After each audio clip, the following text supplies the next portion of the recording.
You wake up, you do your tasks, you answer messages, you go to work or school, you eat something, you come home.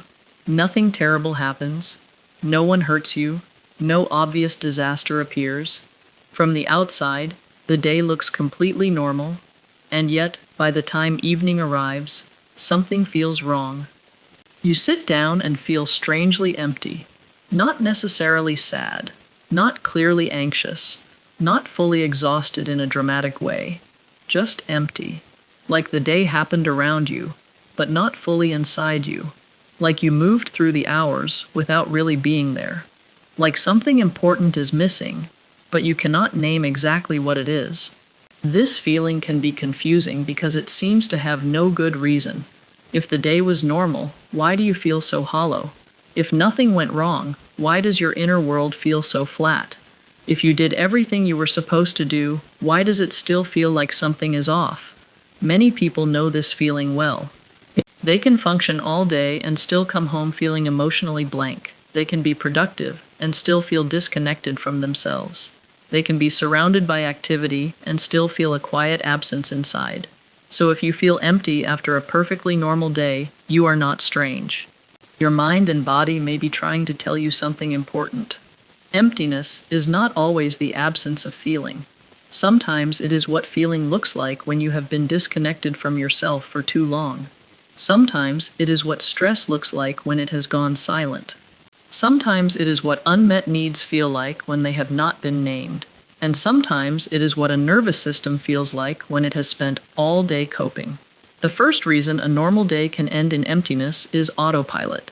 A lot of people move through life in functional mode. They do what needs to be done. They respond, they organize, they complete, they keep going. But functioning is not the same as living. You can do everything correctly and still never fully arrive inside your own experience. When your day is ruled by tasks, your attention often stays outside of you. It stays on the next step, the next demand, the next reply, the next obligation. Your body may move through the day while your inner self is barely consulted. Then evening comes. The tasks finally slow down, and the emptiness becomes easier to feel. It was not created only at night. It was quietly building all day, while you were too occupied to notice it. The second reason is emotional suppression. A normal day can contain many tiny emotional moments. A brief disappointment, a small irritation, a moment of loneliness, a comparison that stings, a conversation that leaves you feeling unseen, a memory that passes through, a need you put aside. Most of these moments are not dramatic. That is exactly why they often go unprocessed. You keep moving. You tell yourself it is not a big deal. You push it down. You smile.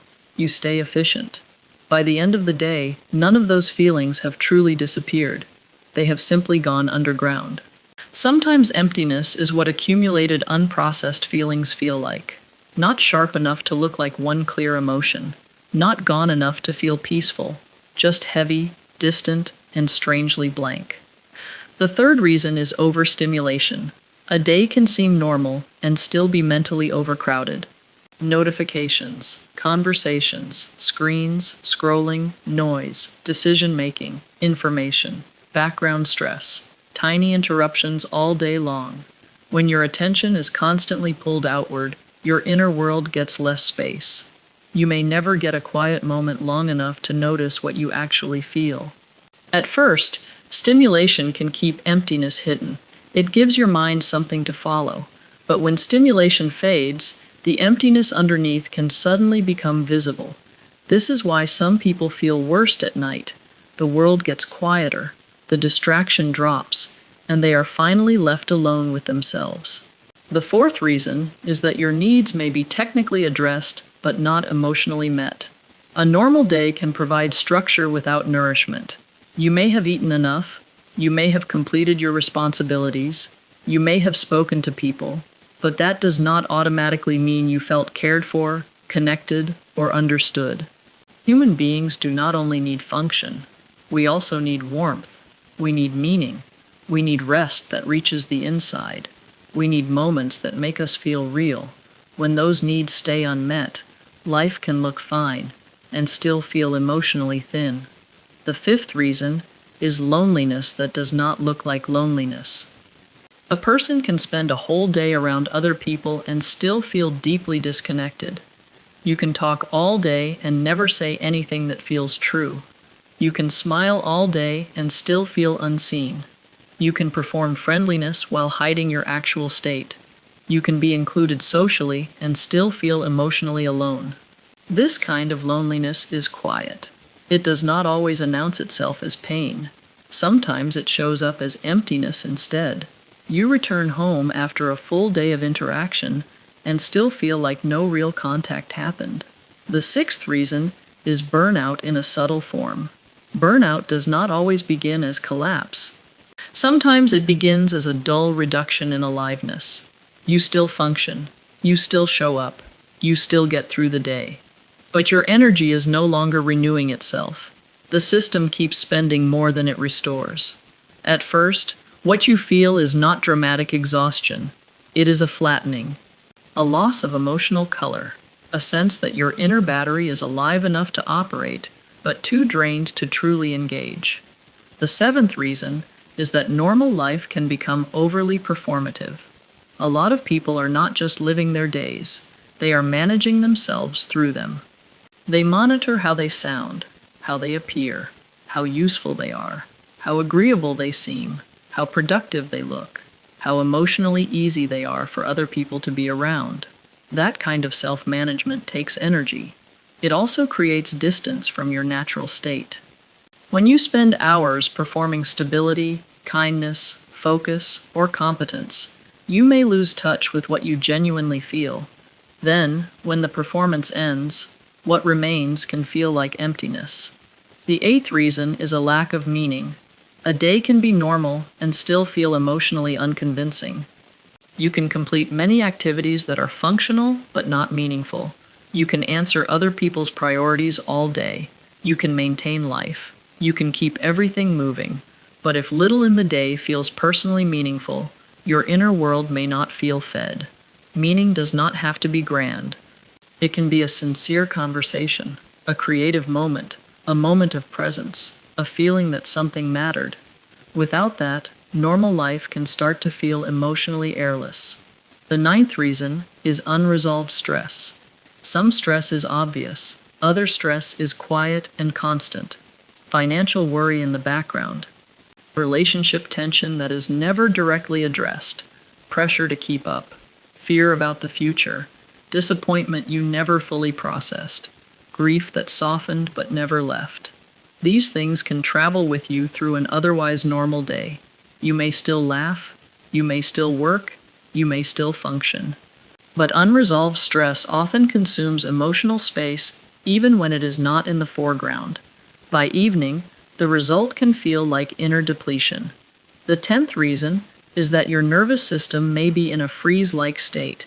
Most people know the language of anxiety because it feels loud. Freeze is quieter. It can feel like numbness, flatness, disconnection, a muted sense of being here but not fully here. When the nervous system has been stressed for too long, it sometimes protects itself by lowering emotional intensity. That strategy can reduce overwhelm, but it can also reduce aliveness. So instead of panic, you feel blank. Instead of clear sadness, you feel distant. Instead of obvious pain, you feel empty. Another reason has to do with identity. Sometimes emptiness appears when you have spent too much time living according to expectation and too little time living according to truth. You do what is sensible. You do what is needed. You do what is expected.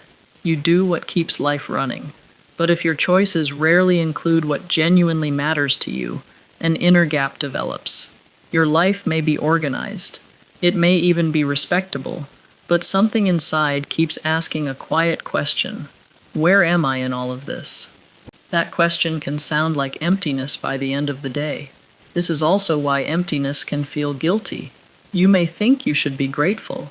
You may tell yourself that nothing is wrong. You may compare your life to people who are struggling more obviously. Then you judge yourself for feeling empty at all. That shame makes the experience harder. it turns confusion into self-criticism, and self-criticism usually deepens disconnection rather than solving it. So what can you do when a perfectly normal day leaves you feeling empty? The first step is to stop demanding a dramatic explanation. Not every painful feeling comes from a dramatic event. Sometimes the cause is subtle. Sometimes the cause is cumulative. Sometimes the cause is not one thing, but the overall way you have been living. You do not need to prove that your emptiness is valid. You only need to notice that it is real. The second step is to ask a gentler question. Instead of asking, "What is wrong with me?" ask, "What might be missing for me?" That shift matters. The first question assumes defect. The second question invites curiosity. Emptiness often softens when you approach it with curiosity instead of judgment. The third step is to check whether you were actually present during the day. Not just physically present, emotionally present. Did you have even one moment when you felt connected to yourself? Did you notice your body? Did you notice your mood?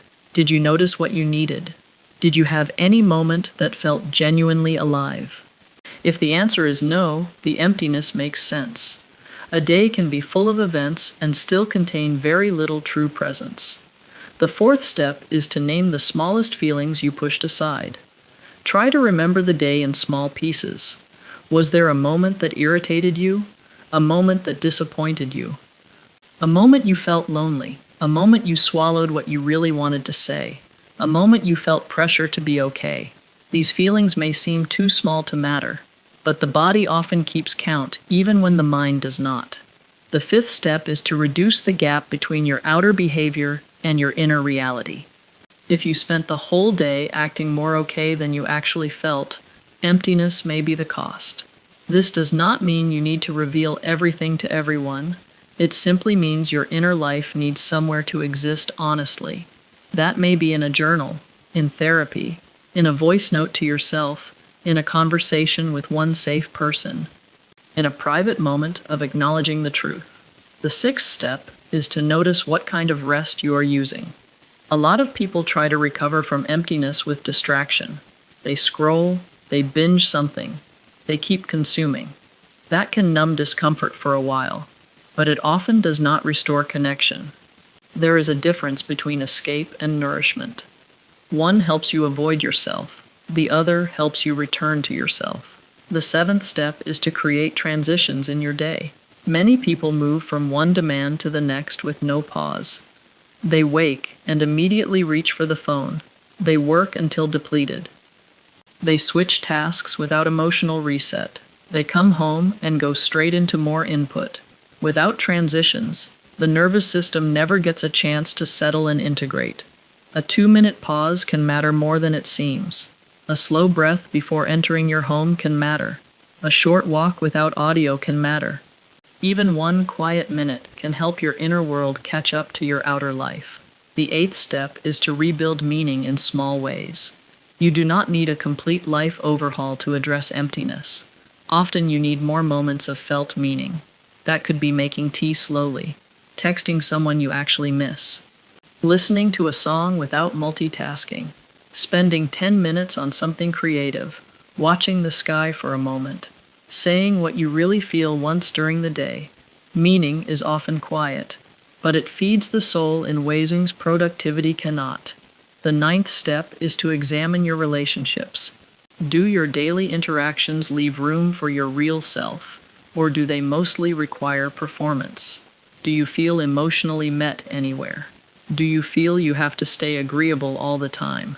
Do you leave conversations feeling known or merely used? Emptiness often grows in environments where authenticity has little room. The 10th step is to ask whether you are chronically giving yourself away. Some people end the day empty because they have spent the whole day attending to everyone else.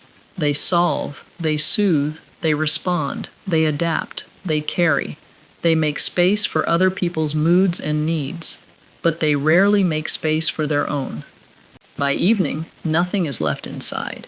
Not because they are weak, but because self-abandonment is draining. Another helpful step is to look at your body, not just your thoughts. Emptiness is not always a purely psychological signal. Sometimes your body is under-rested, over-caffeinated, underfed, tense, sleep-deprived, inflamed from chronic stress. A body that feels uncared for can influence the entire emotional tone of the day. Care does not solve everything, but it gives your system better conditions to feel alive. It also helps to understand that emptiness is not the opposite of gratitude. You can be grateful and still empty. You can appreciate your life and still feel disconnected from it. You can love people and still feel lonely. Human experience holds more than one truth at a time. You do not have to erase one feeling to justify another. If the emptiness keeps repeating, pay attention to the pattern. What kinds of days lead to it most? Days with too much social effort. Days with too much screen time. Days where you never left survival mode. Days where you did everything for everyone else. Days where nothing felt meaningful. Patterns can reveal what your emptiness is actually responding to. And once you see the pattern, you have a map. It may also help to stop expecting one perfect solution. Sometimes emptiness lifts through one deep conversation. Sometimes it lifts through sleep. Sometimes it lifts through grieving something honestly. Sometimes it lifts through changing how you live. Sometimes it lifts slowly because the issue has been building slowly. The goal is not to force yourself to feel full immediately. The goal is to become less abandoned inside your own life. This is an important distinction. A lot of people try to fix emptiness by adding more activity, more plans, more stimulation, more productivity, more noise. Sometimes what emptiness needs is not more filling. Sometimes it needs more contact.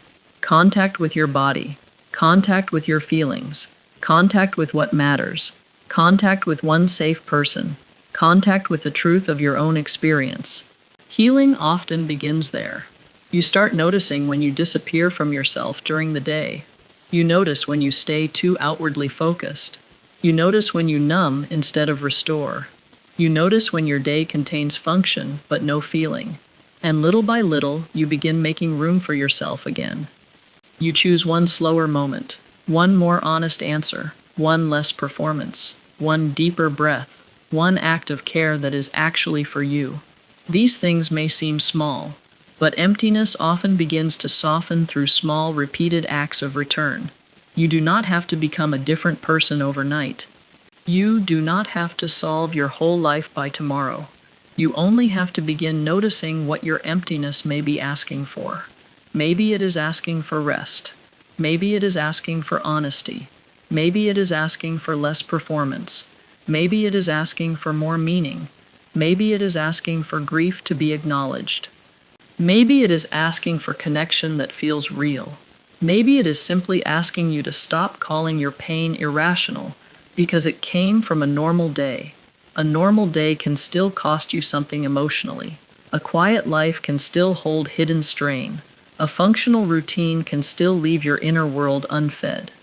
So the next time the evening comes and you feel that familiar emptiness, pause before you judge it. Do not rush to label yourself ungrateful. Do not immediately bury the feeling under more distraction. Ask yourself what the emptiness might be protecting, revealing, or requesting. Because sometimes emptiness is not proof that nothing is there. Sometimes it is proof that something important inside you has gone too long without being reached. And the healing may begin the moment you stop treating that feeling as a mystery to dismiss and start treating it as a message to listen to.